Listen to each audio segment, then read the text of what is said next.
Hello दोस्तों, मैं लेकर आया हूँ क्लास 10th इकोनॉमिक्स का दीर्घोत्तरीय प्रश्न है। तो चलिए फटाफट हमारे चैनल को सब्सक्राइब कर लीजिए ताकि मेरा वीडियो का नोटिफिकेशन सबसे पहले आपके पास जाए। ठीक है, तो आइए देखते हैं। पहला प्रश्न है, कह रहा है कि स्वतंत्रता प्राप्ति के पश्चात भारत सरकार ने कब और किस उद्देश्य से राष्ट्रीय आय समिति का संगठन किया। स्वतंत्रता प्राप्ति के पश्चात भारत सरकार ने कब और किस उद्देश्य से राष्ट्रीय आय समिति का संगठन किया। इसका उत्तर हो जाएगा, स्वतंत्रता प्राप्ति के पश्चात भारत सरकार ने अगस्त 1949 ईस्वी में प्रोपिसी महालनोबिस की अध्यक्षता में एक राष्ट्रीय आय समिति का गठन किया गया था, जिसका उद्देश्य भारत की राष्ट्रीय आय के संबंध में अनुमान लगाना था। ठीक है, इस समिति में इसने अप्रैल 1991 ईस्वी में अपनी पहली रिपोर्ट प्रस्तुत किया था। ठीक है, यह फुल स्टॉप हो जाएगा दोस्तों, छूट गया है। इसके बाद देखेंगे, कह रहे कि इस रिपोर्ट के अनुसार सन 1948 से 49 तक के लिए देश की कुल राष्ट्रीय आय 8,650 करोड़ रुपया बताई गई तथा प्रति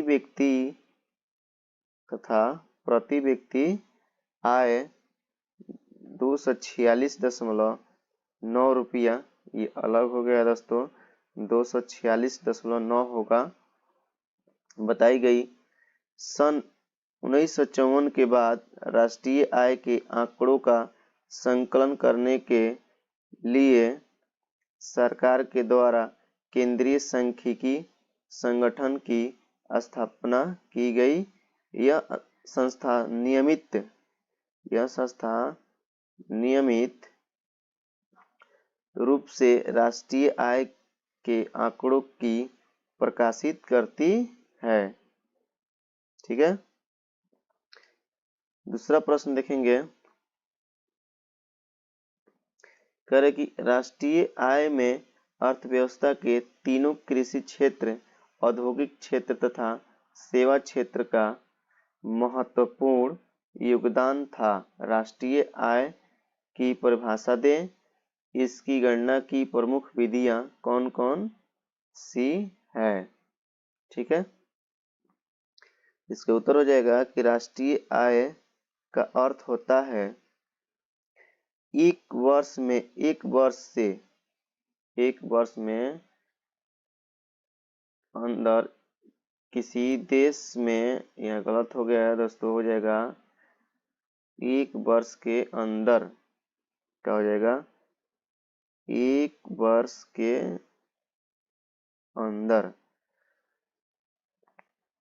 वर्ष के अंदर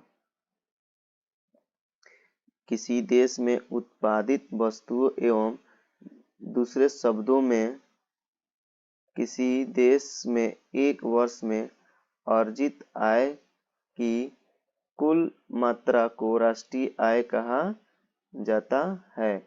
यानी राष्ट्रीय आय का अर्थ होता है कि एक वर्ष के अंदर किसी देश में उत्पादित वस्तुएं एवं दूसरे शब्दों में किसी देश में एक वर्ष में अर्जित की कुल मात्रा को राष्ट्रीय आय कहते हैं। एक वैज्ञानिक ने बताया, प्रो अल्बर्ट मार्शल के अनुसार, परिभाषा देखिए राष्ट्रीय आय का, इन्होंने बताया कि किसी देश की श्रम एवं पूंजी का उसके प्राकृतिक साधनों पर प्रयोग करने से प्रति वर्ष भौतिक तथा अभौतिक वस्तुओं पर विभिन्न प्रकार की सेवाओं का जो शुरू किसी देश में एक वर्ष में उत्पादित वस्तुएं एवं सेवाओं के मौद्रिक मूल्य को राष्ट्रीय आय कहा जाता है। ठीक है,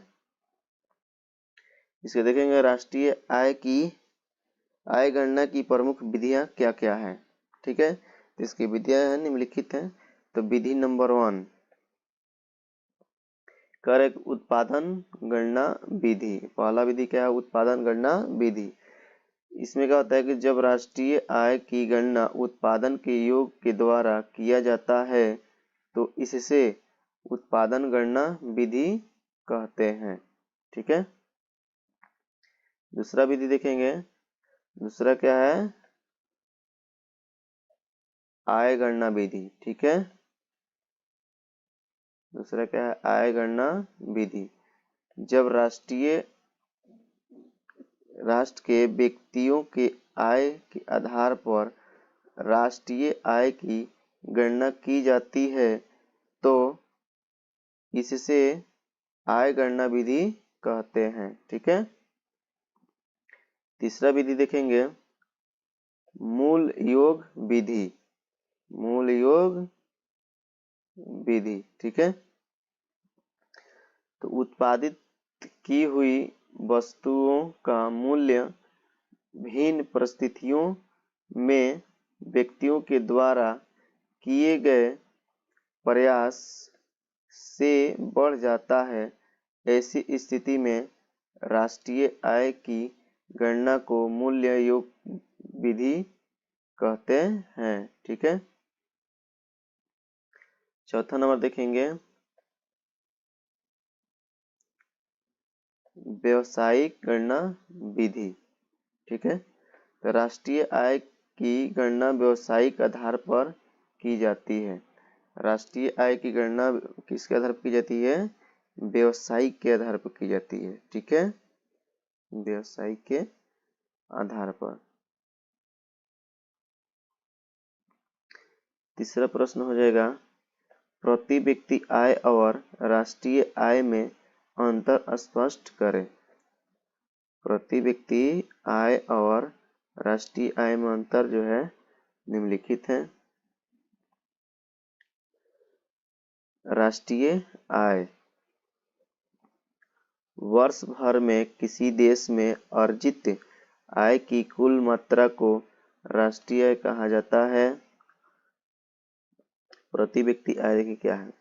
राष्ट्रीय आय को देश की कुल जनसंख्या से भाग देने पर जो भागफल आता है वह प्रति व्यक्ति आय कहलाता है। ठीक है, इसके बीच अंतर देखेंगे। राष्ट्रीय आय नेशनल इनकम और एक हो जाएगा प्रति व्यक्ति आय पर्सनल इनकम। राष्ट्रीय आय का पहला अंतर हो जाएगा कि इसका संबंध सार्वजनिक तथा निजी क्षेत्र की आय के प्रजनन से है। यह एक प्राप्ति की धारणा है। इसमें सार्वजनिक क्षेत्र की आय शामिल नहीं होती है। राष्ट्रीय आय में हो जाएगा, इसमें हस्तांतरण आय शामिल नहीं होती है। और दूसरा इसमें हो जाएगा प्रति व्यक्ति आय में कि इसमें परिवारों और व्यक्तियों के हस्तांतरण आय शामिल होती है। तीसरा अंतर हो जाएगा राष्ट्रीय आय, इसमें राष्ट्रीय ऋणों पर ब्याज शामिल नहीं होता है। इसमें राष्ट्रीय ऋणों पर ब्याज शामिल होता है। ठीक है, चौथा प्रश्न देखेंगे, करे कि राष्ट्रीय आय में वृद्धि भारतीय विकास के लिए किस तरह लाभप्रद है, वर्णन करें। ठीक है, इसका उत्तर देखिए।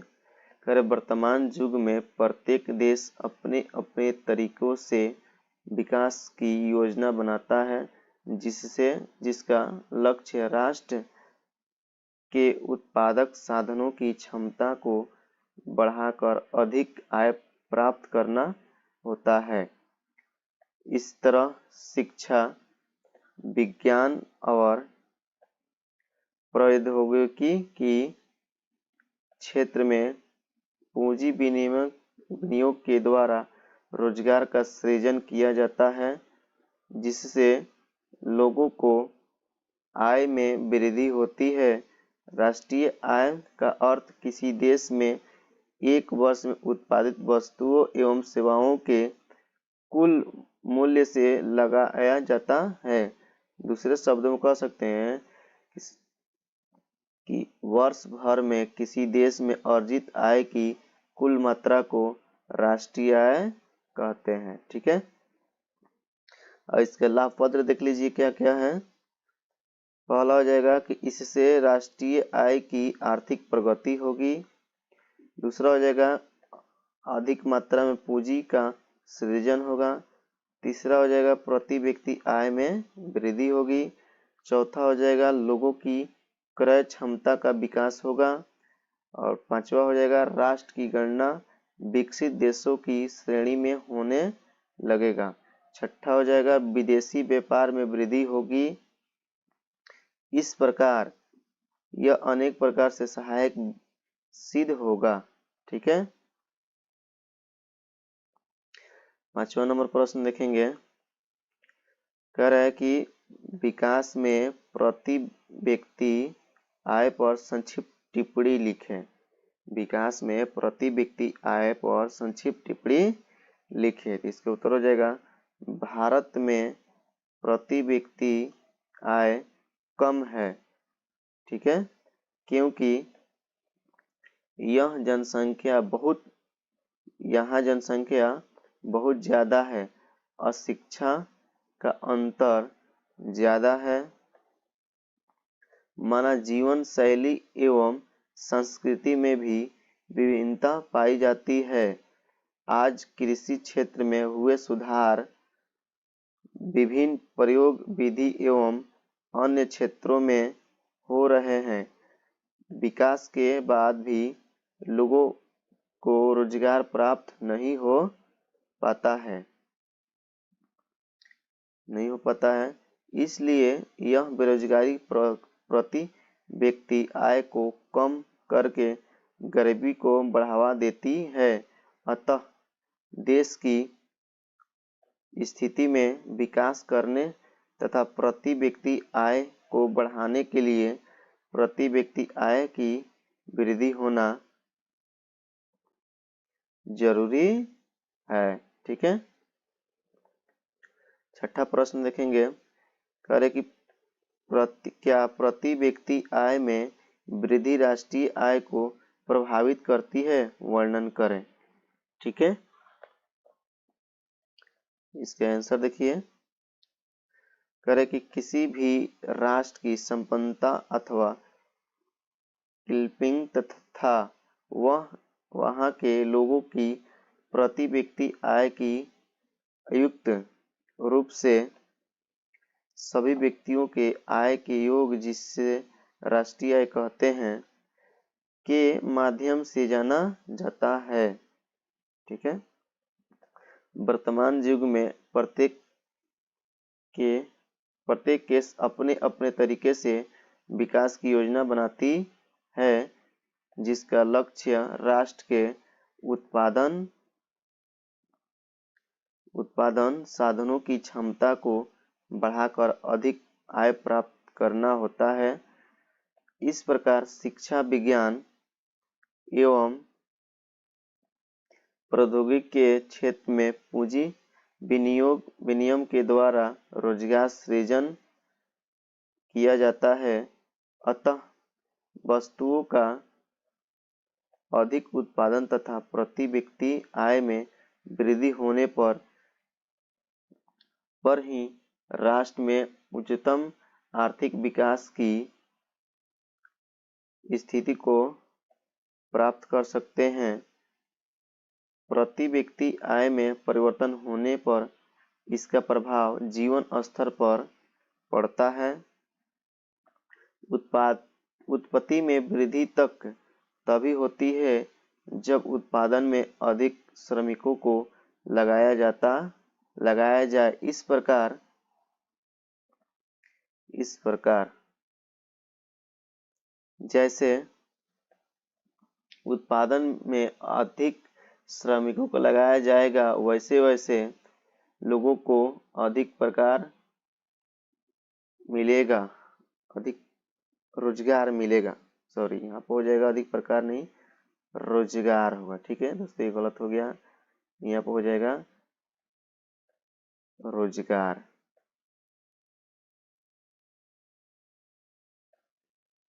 रोजगार